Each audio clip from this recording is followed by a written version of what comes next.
Naam, natumai buheri wa afya, na kama ndio mara yako ya kwanza unatembelea channel hii pendwa kabisa michezo, basi usisahau kusubscribe na pia na kucomment ili kuwa kwanza kupata taarifa mpya zinapotoka za hapa Tanzania na vile vile hata nje ya mipaka Tanzania. Bwana, unaweza kusema bundi linatanda ndani ya klabu ya Simba,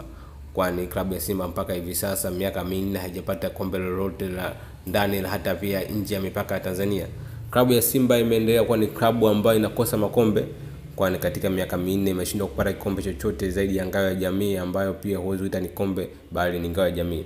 Klabu ya Simba ni mwaka wa 4 sasa wanaenda patupu, kwani klabu ya Simba imeanza kupoteza ubingwa huo kwa watani wao klabu ya Young Africans kwa misimu 4 mfululizo. Ukumbuke klabu ya Simba iliwahi kutoa ubingwa mara 4 mfululizo ikiwashinda wapinzani wake wa jadi klabu ya Young Africans, na hivi sasa klabu ya Young Africans imerejesha utawala huo na kuchukua ubingwa wa ligi kuu Tanzania bara mara 4 mfululizo, huku klabu ya Simba ikishindwa kuchukua kikombe chochote kile, kwani klabu ya Simba imekuwa ikishiriki mashindano mbalimbali na hivyo imekuwa ikishindwa kufanya vizuri katika mashindano hayo, na imekuwa ikishia hatua za awali, zingine ikiwa imefikia hadi finali ikiwa imeshindwa kuchukua kombe.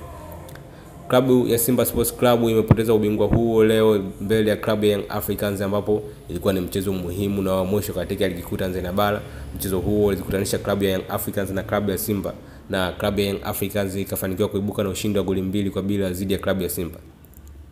Katika mchezo huo klabu ya Simba ilicheza vizuri, japo wachezaji wake walikuwa wanaonekana hawana maelewano na kuishiwa pumzi kadri muda ulivyokuwa unazidi kuendelea, huku klabu ya Young Africans wao kadri muda ulivyozidi kuendelea walizidi kuishambulia lango la klabu ya Simba na kujipatia magoli mawili ambayo imefungwa na kiungo mshambuliaji Pacome Zouzoua pamoja na mshambuliaji raia wa Tanzania Clement Mzize.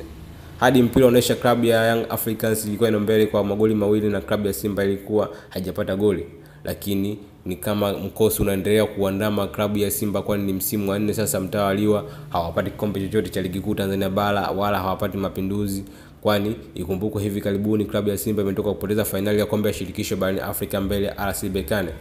Na klabu ya Simba imekuwa ni klabu ya mikosi kwa hivi sasa, kwani hivyo inaweza kaa inakosa wachezaji muhimu na nyota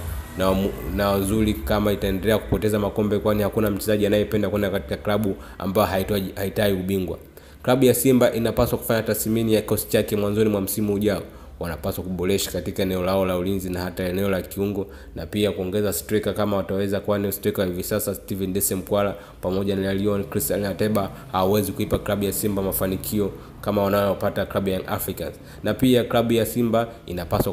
inapaswa kujichunguza vizuri katika uongozi, kwani uongozi wao umekuwa ukilegalega ikilinganisha na viongozi wa klabu ya Young Africans ambao wamekuwa mahiri chini ya engineer Hersi Said. Klabu ya Simba kwa hivi sasa inapitia kipindi kigumu kabisa, na mashabiki wake wamekuwa ni mashabiki wa kuilaumu uongozi, kwani siku za hivi karibuni mashabiki wa Simba wamekuwa wakimwambia mwenyekiti wa klabu hiyo Mstaza Mangungu kwamba ajiuzuru, hapai kufanya katika klabu hiyo.